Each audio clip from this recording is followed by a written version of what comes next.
WHGE 95.3 FM coming up. The Open Eye.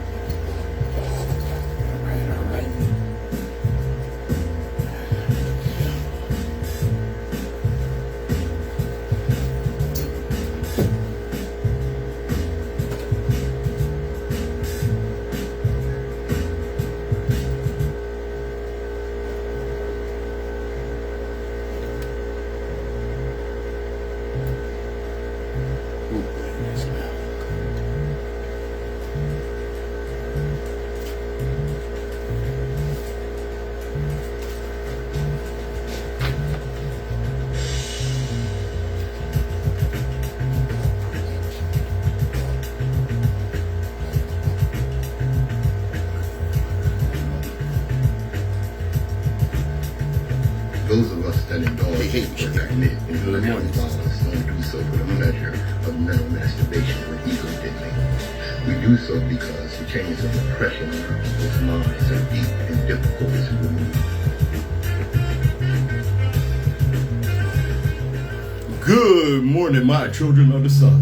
Whoa, whoa, whoa, whoa, whoa. All right. Welcome to the Open Eye on WHGE 95.3 FM. I'm your host, Third Eye Optometrist Patrice Gibbs, here to get them started. And as we always start, every generation has its purpose. Ours is to reveal the truth and reverse the brainwashing, and we do that right here. Let me get my disclaimer out the way right quick. All right.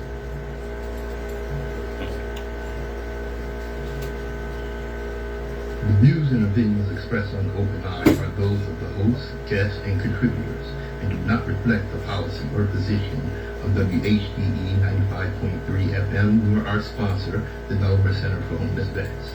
Any content provided by Open Eye's hosts, guests, or contributors are theirs and are not intended to malign any religion, ethnic group, company, or individual. All right. Got that out the way. Okay, let's get them started. Hey, Vaughn, I see you there, brother. All right. Let me start right here. Listen. This morning, the alarm is ringing loud. You know, I petition the ancestors for guidance, and every morning the ancestors charge me to sound the alarm. We're living in an age where information travels faster than truth. An age where headlines replace history, where propaganda disguises itself as patriotism, and where too many people mistake comfort for freedom. This week, the world watched global leaders gather at the G7, while new agreements, new conflicts, and new power arrangements were being negotiated behind closed doors. Questions about war, peace, Iran, global trade, and the future balance of power dominated the conversation. The politicians call it diplomacy. The media calls it progress. But our responsibility is to ask the question they don't want asked: who benefits?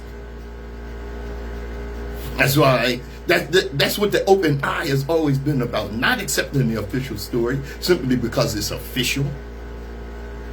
Not confusing visibility with truth. Not mistaking symbolism for substance. For years, critics have demanded that voices like mine be silenced. They say I'm too direct, too uncompromising, too willing to challenge sacred cows. They want comfort. They want entertainment. They want history without consequence and politics without accountability.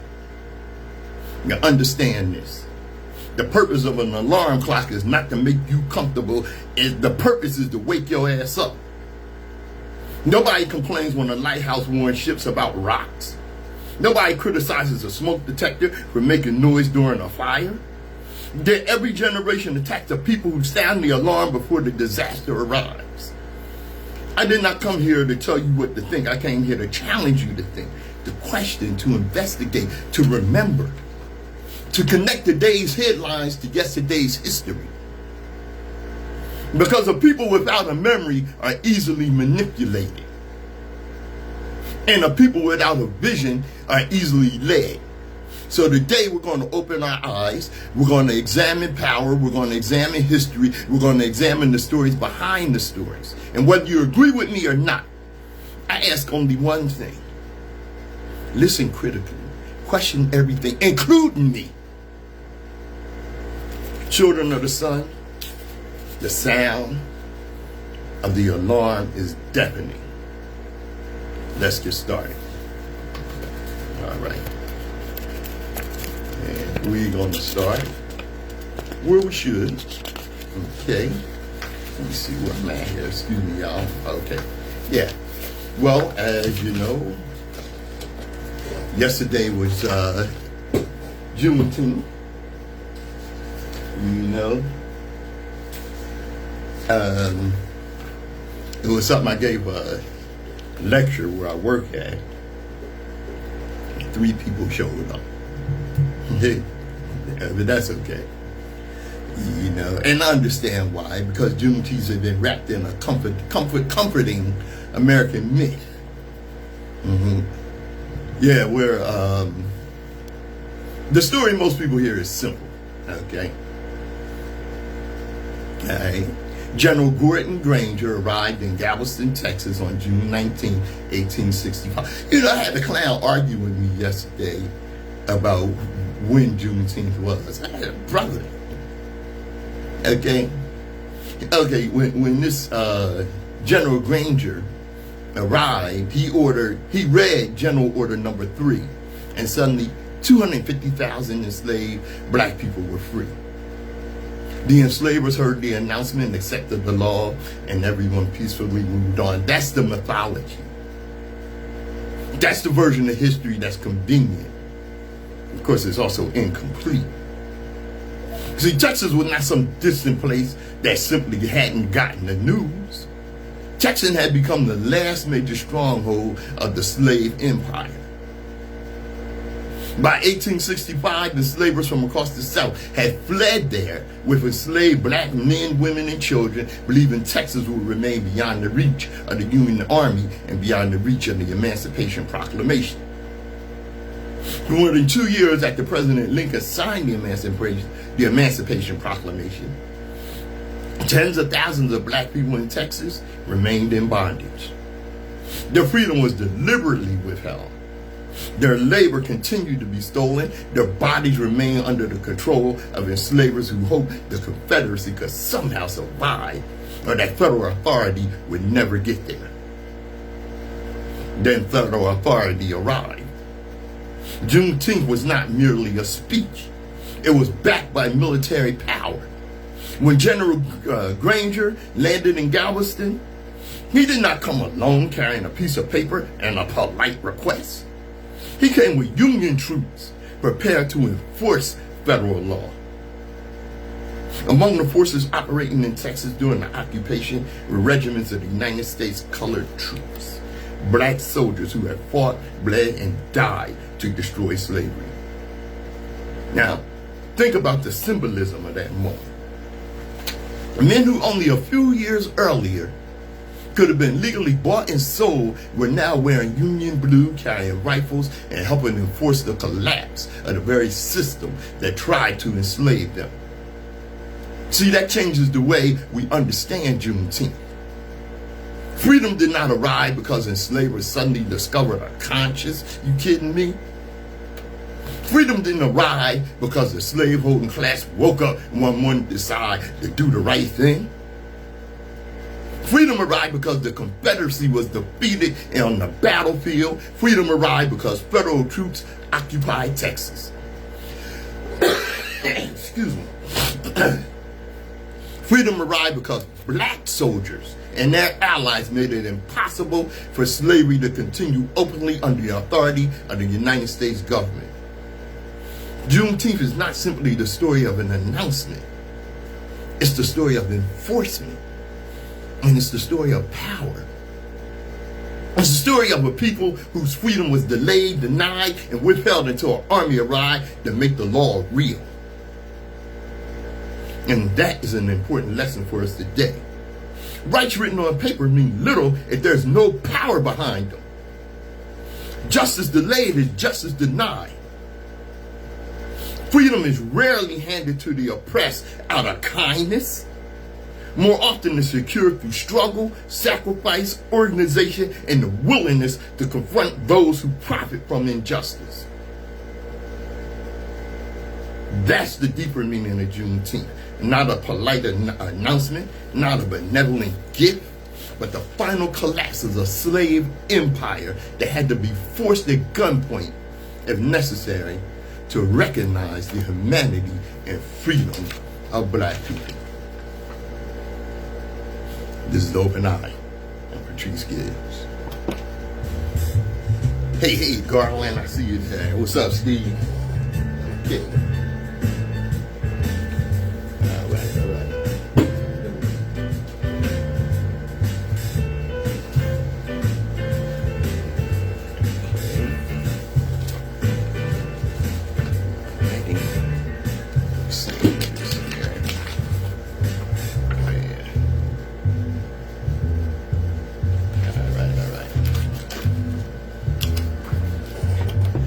WHGE 95.3 FM. This is The Open Eye. Here, I mentioned earlier the G7 summit. Yeah. You know what? Let me tell you about the art of the deal. Y'all heard of that? The art of the deal. Dumbass. They showed him the gold. They walked him into the palace of Versailles, dazzled him with chandeliers, the mirrors, the decorations, the symbolism, and he smiled for the cameras and signed the goddamn document. Jeez Louise. The problem is that he may not have fully understood what he was signing, or even what was happening around him. Dumbass, man. At the recent G7 summit in France, Donald Trump signed a memorandum of understanding at the Palace of Versailles, the very location where Germany signed the Treaty of Versailles in 1919. See, that's how you gotta read. The agreement that formalized Germany's defeat and humiliation after World War I. That's where he signed this MOU. Whether the choice of Venu was deliberate symbolism or merely diplomatic theater can still be debated. What's not debated is that the optics was extraordinary. The White House released footage of the signing. In that footage, the document text appears in Farsi.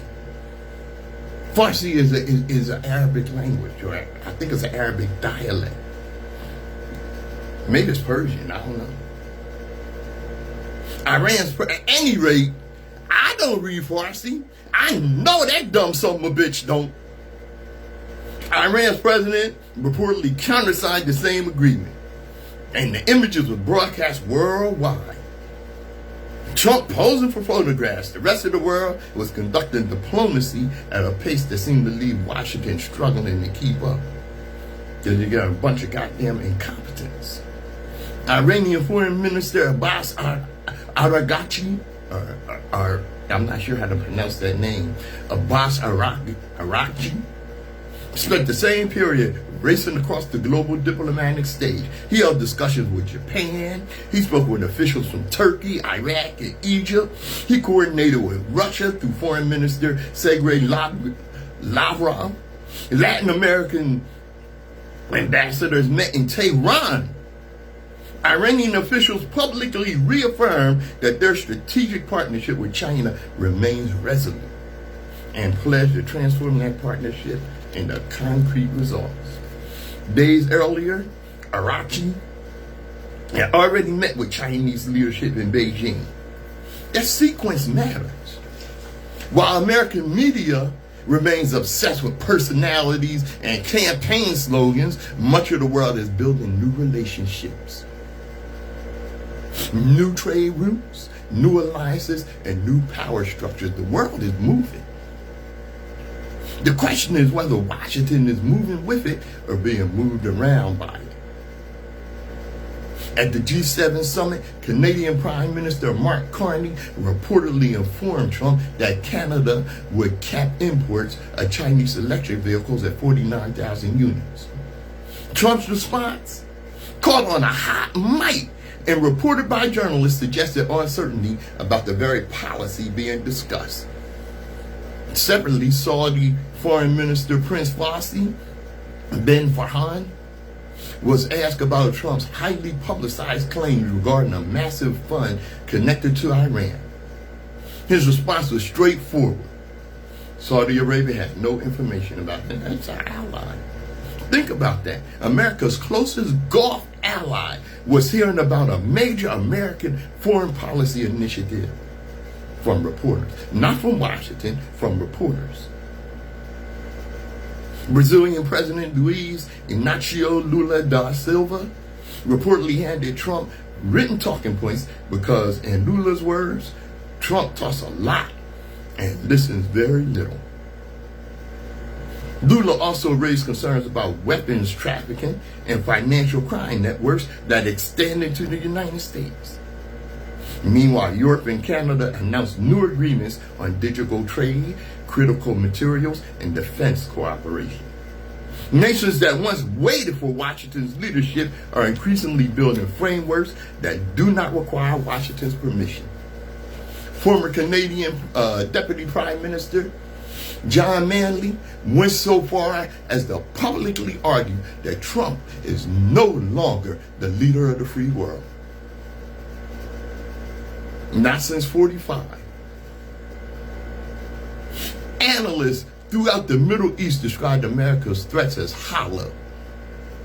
Others characterized recent developments as a strategic victory for Iran and a strategic defeat for the United States. Whether those assessments are fair or not is almost beside the point. What matters is that more and more world leaders are willing to say publicly. That alone signals a shift. For generations, America occupied a unique position. It wasn't simply powerful, it was the center around which much of the world organized itself. Today, however, nations increasingly appear willing to coordinate with one another rather than wait for instructions from Washington. The world didn't ask permission to reorganize. It simply started reorganizing.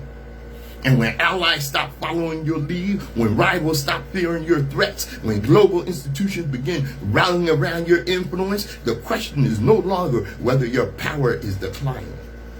The question becomes, how much decline has already occurred?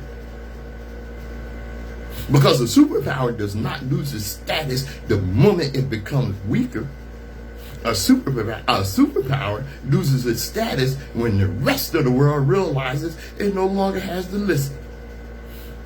And putting a dumbass in charge accelerates that process. The art of the deal, dumbass. WHGE 95.3 FM. This is The Open Eye.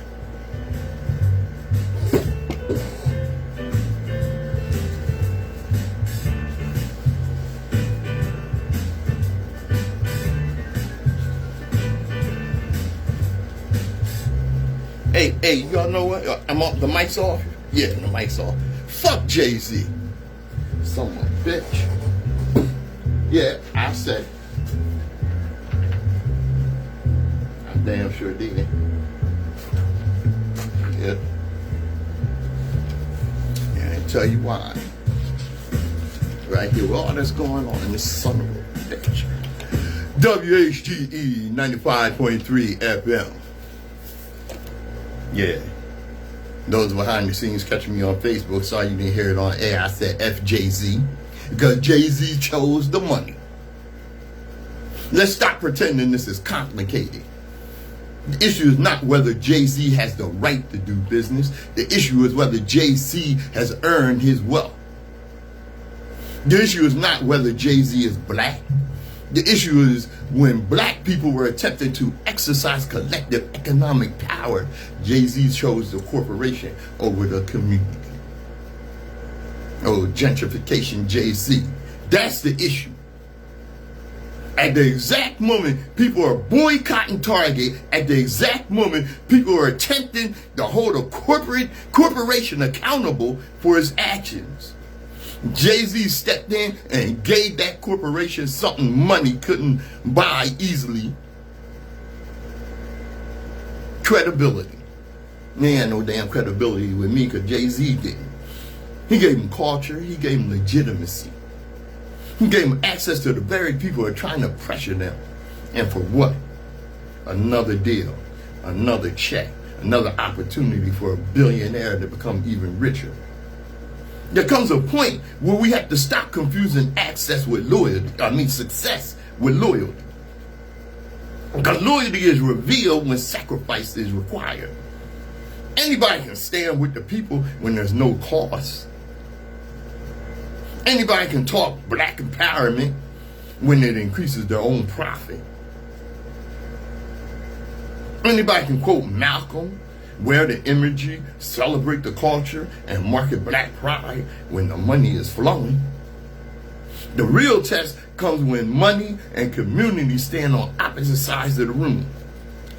Jay-Z made his choice. He chose the money. What makes this particularly disappointing is where he comes from. Brooklyn did not raise itself through billionaires. Brooklyn was built by organizers. Brooklyn was built by church mothers. Brooklyn was built by freedom fighters, labor activists, educators, and mutual societies. Mutual aid societies. Brooklyn was built by community institutions and ordinary black people who pooled their resources, like my grandfather who racially bust Williamsburg. Pooled their resources together when nobody else would help them. The Brooklyn that produced Jay-Z was not built on individual accumulation. It was built on collective struggle. While Jay-Z was growing up, organizations throughout Brooklyn were building independent schools, bookstores, food cooperatives, housing initiatives, cultural centers, and economic networks designed to strengthen black communities.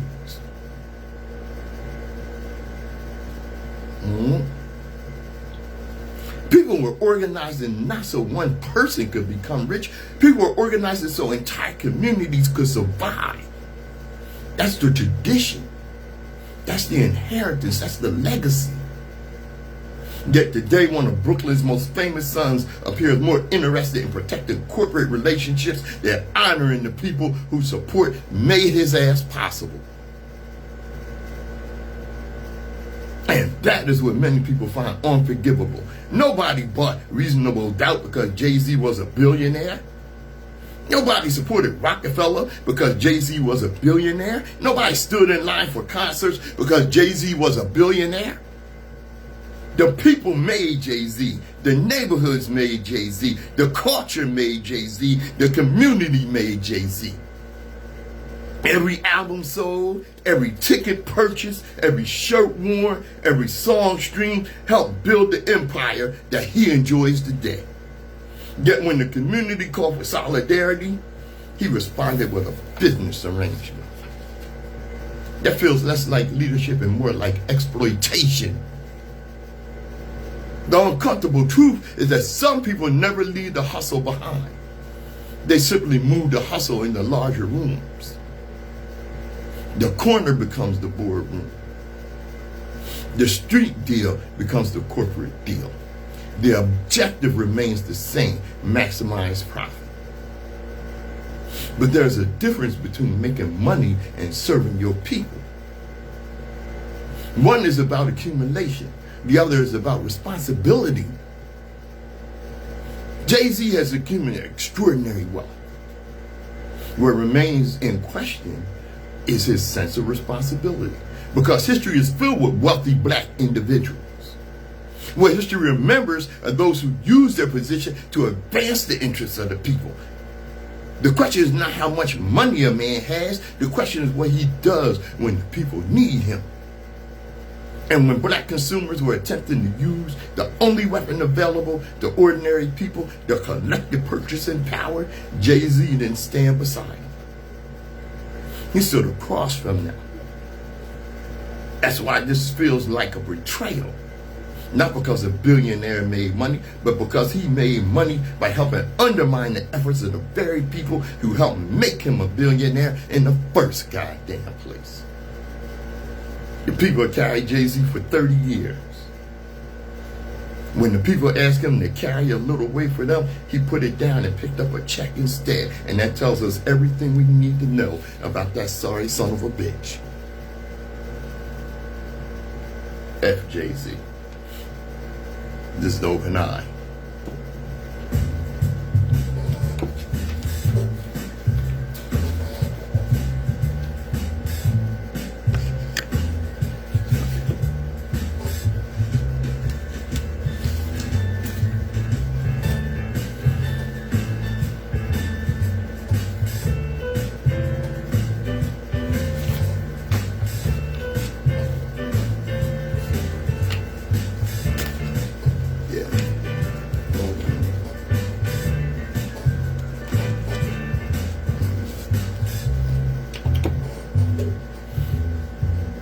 WHGE 95.3 FM.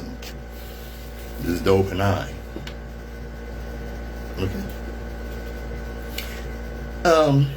The conviction and sentencing of former Deputy Sean Grayson, should force Americans to confront a question they spend a great deal of time avoiding.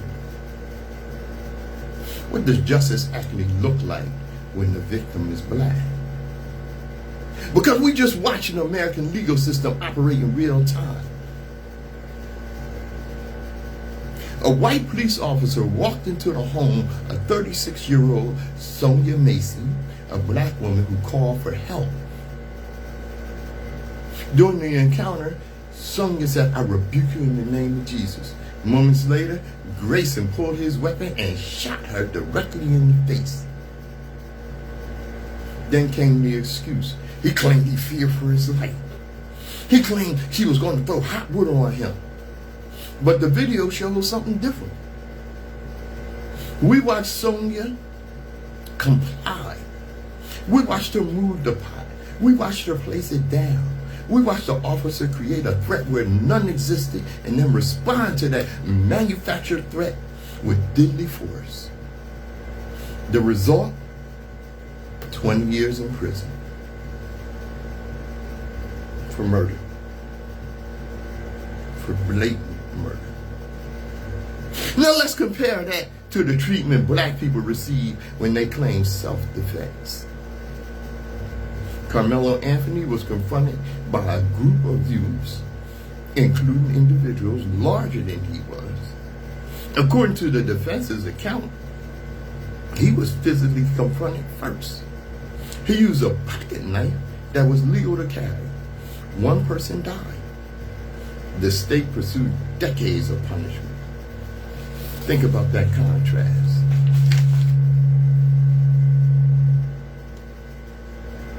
A black teenager claims self-defense at the confrontation and faces the possibility of spending most of his adult life behind bars. A white police officer kills a black woman in her own home after she says, "I rebuke you in the name of Jesus," and receives 20 years. The message is impossible to miss. When black people fear for their lives, the system demands perfect behavior, perfect judgment, and perfect restraint. When police claim they fear for their lives, the system often begins with the assumption that the fear was reasonable, even when the evidence says otherwise. And let's be clear, 20 years is not a light sentence for a police officer. It is unusual, actually. It's actually rare. It happened because the evidence was overwhelming. The video was undeniable. The entire country saw what happened.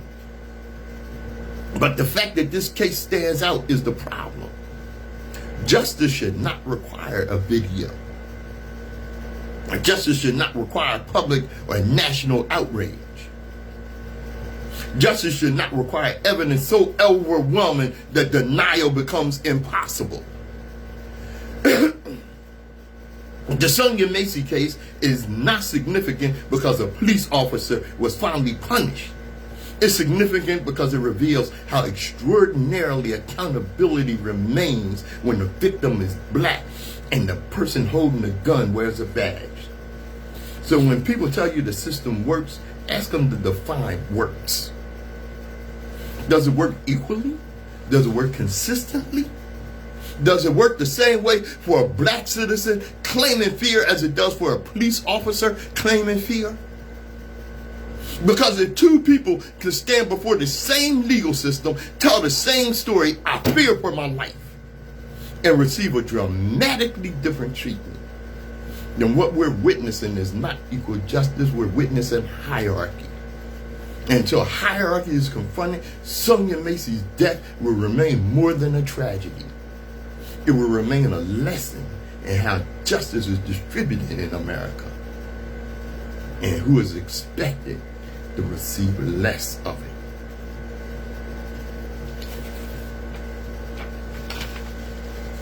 I'm Patrice Gibbs.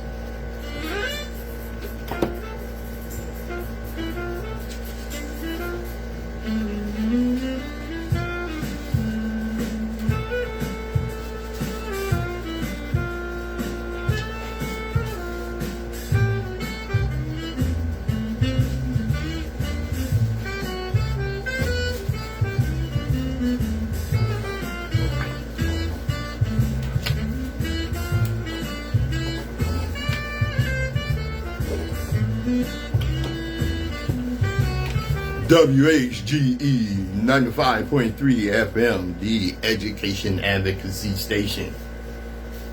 This is the Open Eye. Yeah, I talked about this and told this story before about the time I had a white person with a PhD in history accuse me of asserting that all white people are bad or evil. I've had that happen more than once. And I responded that I'm not the one who promotes the notion that all white people are bad or evil. I told this professor with a PhD in history that white people, especially white historians like herself, are the ones who promote and sustain the idea that white people are evil. Of course, she looked confused. I proceeded to tell her that the enslaving rapist George Washington is the father of the nation. I told her that they put the genocidal maniac President Andrew Jackson on their currency.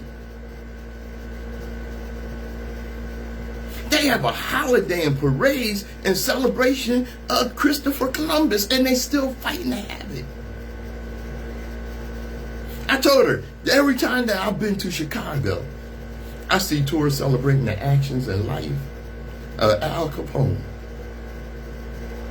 I informed her that virtually every celebrated historical figure in their culture is a villain. I asked her if she ever heard of Smedley Butler, who was the greatest soldier ever produced by the U.S. Armed Forces. She never heard of him. He has a PhD in history. He saved the U.S. from a military coup, but he's erased from white history.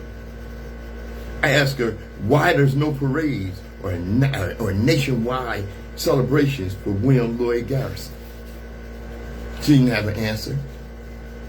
Ask her why Eugene V. Gibbs is not taught about in their history, or even in political science courses. She started looking through her phone. She had no answer. I told her the best way for a white historical figure to be ignored or suppressed in white history is to stand for justice or human liberation. It's okay for a white history hero to give lip service to freedom and equality, like Thomas Jefferson, who started raping the enslaved Sally Hemings when she was 13 years old. But they better not dare try to make it a reality. So when I, a product of Western education, tend to focus on the villains of white history, it's because that's who I see in all the monuments, on the money and in the folklore. If whites want to be viewed in a different light, why don't they simply begin to not only celebrate their true historical heroes? Why don't they begin to live up to the teachings and examples of their true heroes? But I guess it's easier and more profitable for them to ask or demand that non-whites accept the historical propaganda and accept the villains they sell as heroes. You know what she said? And this is the cop-out right here, you know. Well, maybe we shouldn't teach that there are any heroes or villains or evil people in history. Oh, that sounds nice. But that's not what your textbooks do. I'm not saying all white people are evil. I'm saying the white institutions have chosen to elevate violent men as heroes and bury the white people who fought for justice. And that's the story you teach. Don't blame me for noticing who your culture celebrates. Change the curriculum, not my critique. If you want neutrality, start by telling the truth. If you want redemption, start by honoring the righteous. If you want a different image, start by choosing different heroes. Until then, don't tell me to stay quiet. I'm just reading the receipts your ancestors proudly left behind. And I'll tell you, this is the line that cuts straight through the BS. All right? Stop worrying whether black people know you're safe, whether you're a safe white person to be around, and start making sure white people know you're not a safe person to be racist around. That's the difference between an ally and an accomplice. An ally performs goodness. An accomplice interrupts evil. And if you look at American history, the real history, not the sanitized version, the people who moved the needle weren't the ones polishing their image. They were the ones willing to break ranks with whiteness itself. Let's talk about a few names that rarely get any airtime. Like John Brown. Not the caricature, not the punchline, the man who looked at slavery and said, the system will not fall by polite disagreement. And Brown didn't ask enslaved people to validate him. He didn't seek approval. He took up arms against the slave power, knowing full well it could cost him his life. And it did. And when he walked to the gallows, he walked with the clarity of a man who understood that neutrality in the face of oppression is itself a crime. You always hear people say, the Republicans is the party of Lincoln. Yeah, one of the things I mentioned when I talked about Juneteenth was the Emancipation Proclamation. The Republicans like to claim, Lincoln freed the slaves. The Emancipation Proclamation only freed the slaves in rebellion states. That means in the states of the Confederacy. And only when it was enforced by armed power. The Emancipation Proclamation can't even get that bullshit out. The Emancipation Proclamation did not free the slaves in the border states that did not succeed from the Union. Like Delaware. No. The Republican Party was never the party of Lincoln. It was the party of Thaddeus Stevens. So you didn't know who he was? Historian. Thaddeus Stevens was a congressman who didn't just vote the right way, he fought the right way. Stevens pushed for land redistribution, black suffrage, and the full dismantling of the Confederacy racial order. And he didn't care about being light, he cared about being effective. And he understood something white America still struggles with. Justice requires confrontation, not courtesy.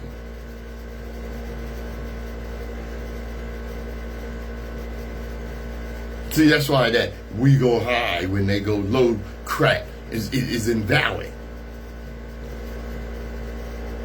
Cassius Marcellus Clay Jr. No, not Muhammad Ali, whose name was Cassius Marcellus Clay Jr. after his father. His father was named for Cassius Marcellus Clay. She didn't know him either. All she knew was Muhammad Ali. Historian. Cassius Marcellus Clay was a man born into wealth, surrounded by slaveholders.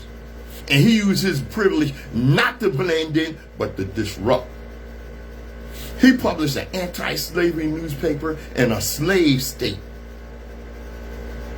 Survived assassination attempts and kept going. He carried pistols and a bowie knife to defend his printing class. They tried to kill him. He fought them off and killed their racist white ass. He damn sure did. You ain't know about him. Because he knew that telling the truth in a racist society is dangerous work. See, these men were allies. That's very polite. It's easy to be an ally. Get on TikTok and say some anti-racist shit. These men were accomplices. They didn't stand to their comfort. They didn't wait for applause. They didn't ask black people to certify their goodness. They made themselves a threat, not to black fear, but to white supremacy. And that's the part of the story she don't want to teach. Because America loves the idea of the good white ally, the gentle, harmless figure who means well and keeps the peace. But America has always feared the white accomplice, the one who disrupts the peace that injustice depends on. So here's the challenge. If you're white and you ain't be part of the solution, stop auditioning for black approval. Stop trying to be safe. Be the white person whose presence makes racism unsafe. Not because you're loud, not because you're performative, not because your values are negotiable. Because you understand what John Brown understood, what Stevens understood, what Cassius Clay understood. Racial justice has never advanced because white people wanted to be liked. It advanced because some white people were willing to be disliked by other white people.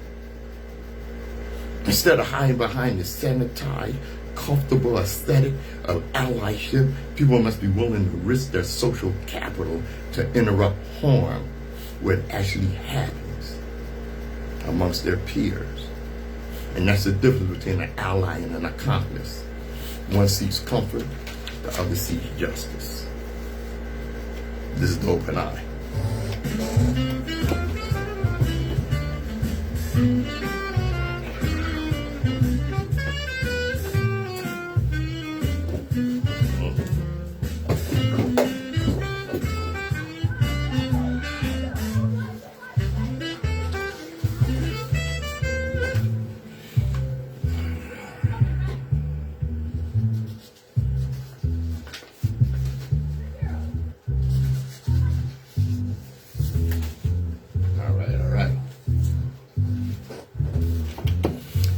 WHGE 95.3 FM.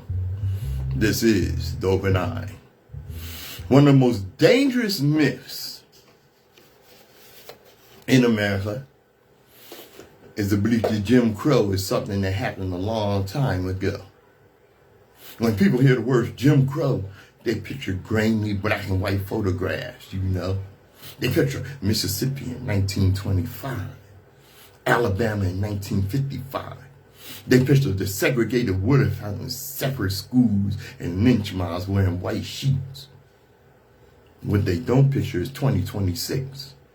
And that's the problem. Because Jim Crow was never simply about separate bathrooms. Jim Crow was never about where people sat on the bus. Jim Crow was a system. A system designed to ensure that black people would never receive equal treatment under the law. A system built on the assumption that black people were guilty first and humans second. And if we're being honest, that system never disappeared. The phrase Jim Crow justice emerged because black people, abolitionists, and civil rights activists understood something America refused to admit. They understood that there are two legal systems operating in this country, one for white America, another for black Americans. Under Jim Crow, a black person could be accused of a crime and punished before any evidence was even examined. Sound familiar? Because today, black people are still stopped, detained, arrested, beaten, and killed based on suspicion alone. Under Jim Crow, white mobs would take the law into their own hands, claiming they were protecting society from some alleged black criminal. Sound familiar? Because today, people still call the police on black people for existing in public spaces, and those encounters too often end in tragedy. Under Jim Crow, law enforcement officers routinely abused their authority, brutalized black citizens, and faced little accountability. Sound familiar? Because every year, Americans watch videos of black men, women, and children subjected to excessive force, questionable shootings, and unequal treatment. See, under Jim Crow, a black defendant could walk into a courtroom and face a jury that had already decided the outcome before hearing a single goddamn word of testimony. Sound familiar? Because jury selection, sentencing disparities, prosecutorial discretion, and unequal access to resources continue to produce vastly different outcomes depending on who is standing before the court. The faces have changed, the language has changed, the technology has changed, but too often the outcome remains the same. The genius of modern Jim Crow is that it no longer announces itself. It doesn't wear a white hood. It doesn't stand beneath a courthouse tree. It doesn't always scream racial slurs.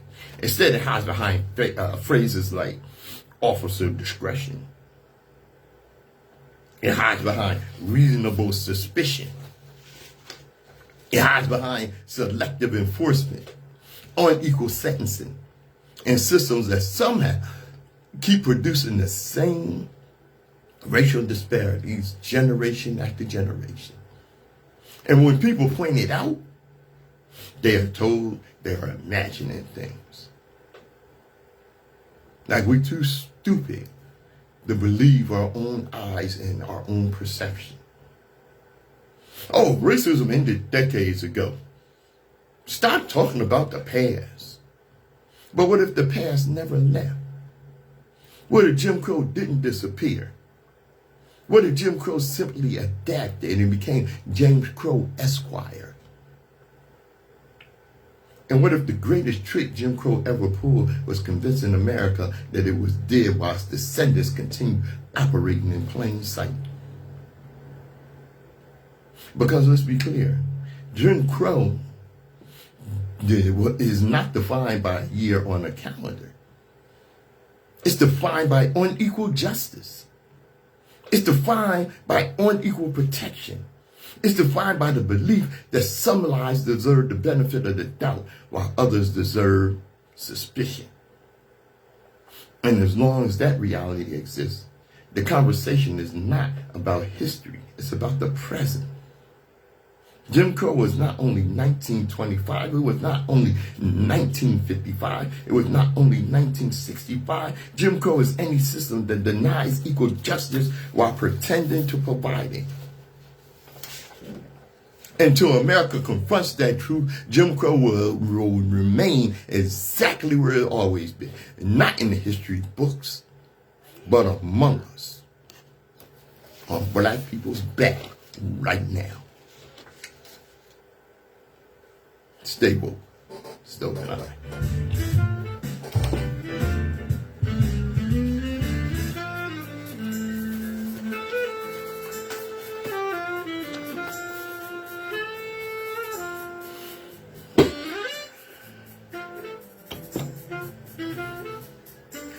WHGE 95.3 FM. You know that?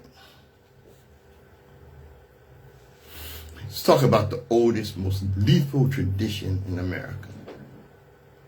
The tradition of killing black people on the strength of an accusation.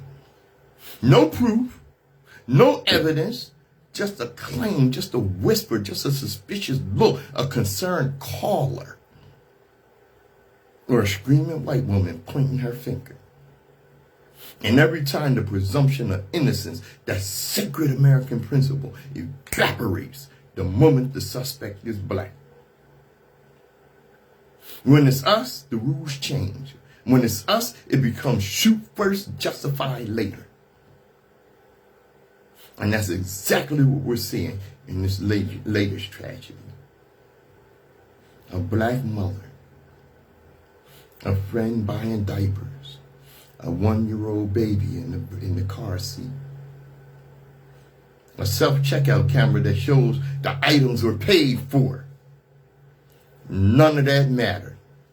Not to the caller, not to the officers, not to the system that has always treated blackness as a probable cause. Police arrived on the scene and did not ask for a receipt. They did not check the cameras. They did not verify the accusation. What they did was open fire into a moving vehicle, a vehicle going away from them. It's a lie that the vehicle was coming towards them. So they always tell that lie. And only after the shots rang out did they begin shouting the magic words that always excuse police for violence. They were shoplifting. They were shoplifting. That wasn't a statement of fact. That was a cover story, a prepackaged justification. A verbal shield to protect them from accountability. And let's be clear. Shoplifting is not a violent crime. Shoplifting does not justify deadly force. And in this case, there wasn't even any shoplifting. $1 billion corporation allegedly lost $15 worth of merchandise that had already been paid for, and a baby died because someone assumed a black mother was stealing. And this is not an isolated incident. This is the lineage. Cyrus Carmack Belton killed over an accusation of theft that never happened. Emmett Till murdered because a white woman claimed he whistled. Thousands of black men lynched because someone claimed they looked at a white woman. Black towns burned because someone claimed a black person committed a crime. The mechanism hasn't changed, only the vocabulary. Suspicious, resisting, shoplifting, feared for my life. These are not explanations. These are incantations. Ritual phrases used to sanitize violence and absolve the state. Now our community is divided on how to respond. Some say we need to take to the streets for this baby. Others say we can't because every time we gather, they meet us with force, with surveillance, with punishment for failing to grieve publicly, and they showed us that. Yeah. Because when those people in Mississippi protested, the police lined up in force in riot gear, start distributing tear gas to protect a murderous corporation who had somebody in there that pushed a false accusation that got a 1-year-old killed. A 1-year-old.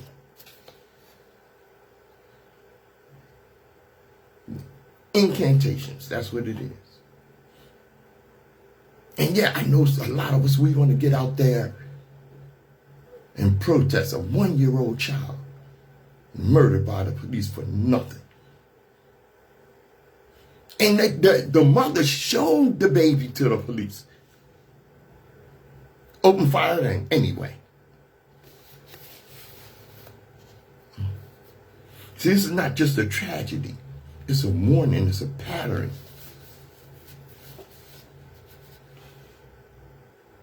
And we know if we go out there, what are they going to do? Declare martial law. They're looking for an excuse. They're trying to get us out there. Even if it takes murdering our children. Because it's open fire on black people. Know that. And that's the warning.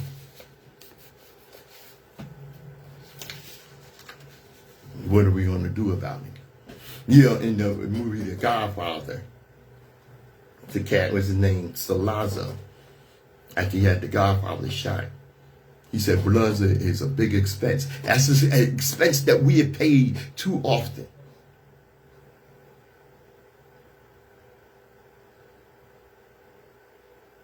Because that's the only thing you understand, blood and money. That's why Jay-Z is such a problem. That's why his betrayal is such a problem. Because when we are using our economic power to enforce changes in the society, we got to put up with bastards like Jay-Z who will sell us out in a minute. And could care less about the danger of an accusation. Damn, this is open eye.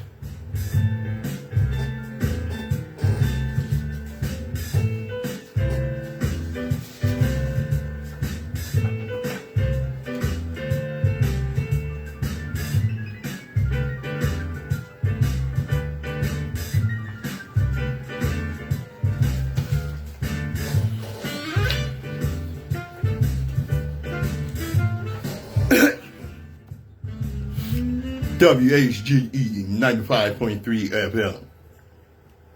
Let me tell you something about myself that a lot of people that know me already know. Racist crap happens to me once. See, there's a difference between making an honest mistake and revealing what you truly think about another human being. Racist crap happens to me once. Let me give you an example of why. Yeah, one afternoon, I'm standing outside of downtown Delhi waiting for my lunch order. A delivery truck pulled up and the driver jumps out, goes to the back of the truck and takes out a tray of bread. This Neanderthal, Caucasoid, struggle gene devil with one tooth dangling stops and looks at me and then back at his truck and he says, I left my truck running. Don't take my truck. What? Understand what took place. This man ain't know a damn thing about me. He ain't know my name. He didn't know where I worked. He didn't know whether I was a doctor, a lawyer, a teacher, a businessman, or a janitor. He knew one thing and one thing only. I was black and that was enough. In his mind, the sight of a black man standing on the sidewalk immediately triggered a suspicion of criminality. Not because I had done anything suspicious, not because I had spoken to him, not because I had approached his vehicle, simply because I existed in his presence. When he returned, I cussed his ass out. Oh, suddenly the tune changed. Oh, I'm not racist. I got black friends. Well, maybe I shouldn't have said that. I'm sorry. No, I don't do apologies. F you, you toothless hillbilly bastard. You better get the F out of my face before I pluck that one tooth you got dangling, you son of a flea-bitten bitch. What many people fail to understand is that an apology does not erase an offense. An apology is not a magic wand that makes everything disappear. Sometimes an apology is sincere. Sometimes it's simply an attempt to avoid consequences. See, the problem in America is that racism has too often been treated as a minor social error rather than a serious moral failing. People say racist things, then expect everybody to move on. Businesses discriminate, then issue a statement. Institutions engage in unequal treatment, then create a diversity committee. Politicians traffic in racial fear, then claim they were misunderstood. And somehow the victims are expected to be gracious enough to accept every explanation, every excuse, and every carefully crafted apology. And that's one of the reasons racism persists. There's often very little cost attached to it. And human beings respond to incentives. They respond to rewards, and they respond to consequences.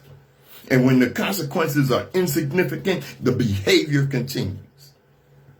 That principle applies to theft, it applies to fraud, it applies to corruption, and it applies to racism. Consequences. I'm talking about accountability. Real accountability, social accountability, professional accountability, institutional accountability. The kind of accountability that makes a person stop and think before opening their mouth. The kind of accountability that makes organizations reconsider discriminatory policies. The kind of accountability that forces people to confront their own prejudices instead of hiding behind some excuses. Because the truth is that racism is not merely about hatred. Much of it is about assumptions. The assumption that some people are more dangerous. The assumption that some people are less intelligent. The assumption that some people do not belong. The assumption that some people should be viewed with suspicion before they've done a damn thing. Those assumptions shape hiring decisions, policing decisions, housing decisions, educational opportunities, and everyday interactions. What happened outside that deli was not an isolated incident. It was a small example of a much larger disease. And diseases do not disappear because we politely ignore them. They disappear when confronted. They disappear when people stop normalizing them. They disappear when consequences of engaging in racist behavior become greater than the perceived benefit. That is why racist behavior gets one opportunity with me.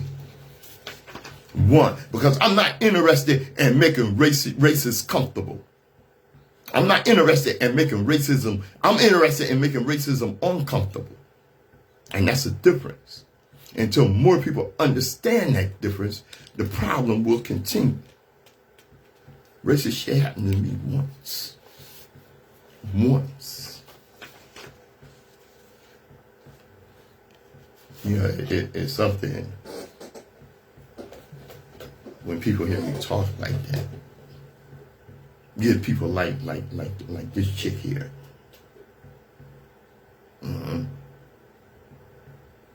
This is a quote, because I wouldn't say no crap like this. When you think about another as selfish or wrong, you are putting that negativity out there. You are saying that they are less than good, less than love. And when you believe that another human being can be less than love, you believe you too can be less than love. And so you will be. That's from Jennifer Saldner. This presents herself as a life coach. See, that's that BS with this crap just said. That fails to recognize that some people are a negative force and are effed up and don't deserve to be in your life. Even worse, it states that if you call people out for being effed up, you're effed up. Don't buy into that. Let's all hold hands and sing Kumbaya. Because some people are effed up. And it's wise to recognize that and act accordingly. It's this kind of unrealistic BS that got our people in trouble.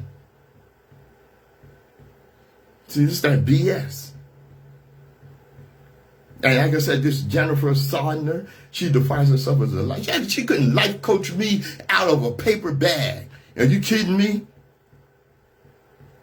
Couldn't life coach a goddamn thing for me. And you know what? That's a whole industry. Life coaches and spiritual gurus pushing this idea that everyone is inherently loved. And that if you refuse to forgive, you're the one who's broken. Now let's get real. That's a luxury of the privileged. And it's an unrealistic, dangerous philosophy that completely ignores the reality of systemic violence and human malice. Recognizing that a person or a system is a destructive, negative force isn't putting negativity out there. It's a survival mechanism. It's wisdom. Some things are simply inexcusable. And demanding that people forgive the unforgivable is just a way to protect the oppressor from accountability. If somebody slapped you, an apology doesn't stop your face from stinging. And when it comes to history and the present reality, black people in America, that sting doesn't stop for generations. We're talking about a legacy of stolen labor that built wealth for others. Ancestors who had to fight just to exist. And a system that still locks up my brothers and sisters at astronomical rates. And then there are the lives that are cut short. The children. Think about the math of these tragedies. In 1991, 15-year-old Latasha Harlins was shot in the back of the head. A 15-year-old child. Over $1.79 bottle of orange juice. Money that she had in her hand. Decades later, 14-year-old Cyrus Carmack Belton, falsely accused of stealing water, chased down and shot in the back.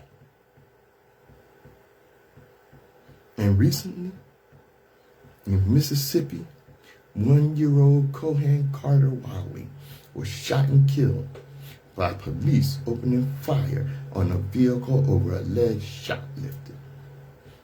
A baby in the car seat, a baby, did because of a non-violent property crime suspicion. A bottle of juice, a bottle of water, a box of diapers.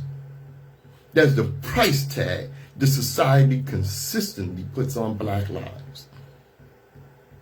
So when people say just hold hands and sing kumbaya, or imply that you're toxic for harboring rage over this, they are asking you to practice psychological self-harm. Righteous rage isn't a poison, it's a shield. It is a rational, justified response to an ongoing atrocity. You don't owe anyone forgiveness for the murder of children. And you not owe a system your grace when it continues to deny your people their innocence. Some things should never be forgiven. And recognizing that isn't a lack of love, it's a profound love for the people who are actually hurting. Understand what I say when I say this. It's no longer about freedom. It's about survival.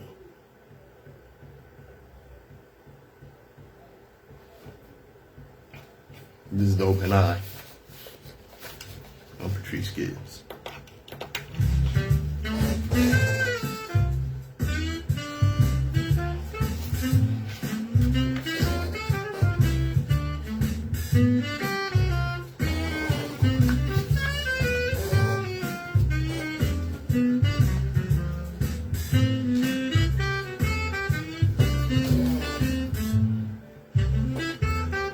WHGE 95.3 FM. Children of the Sun. As we come to the end of the day's broadcast, remember this. The struggle has never been merely about politics. It's never been merely about elections. It's never been merely about personalities. The struggle is about consciousness. Every generation faces a choice to accept the world as it is or to understand how it became what it is. One path requires obedience. The other requires courage. Until next Saturday, keep studying, keep questioning, keep building, and keep your eyes open. Because courage is becoming increasingly rare. It takes courage to challenge popular narratives. Challenge them, debate them, but don't fear them. Remember that awareness is a responsibility. And once your eyes are open, you cannot honestly pretend not to see. Keep your eyes open. I hope you learned something today, because I learned something before I got here. And as we always tell you, destiny determines who enters your life, but you decide who stays. Therefore, value those who value you, and don't treat those as a priority who treat you as an option. I'm Patrice Gibbs on WHGE 95.3 FM. This is The Open Eye. Thanks for joining us.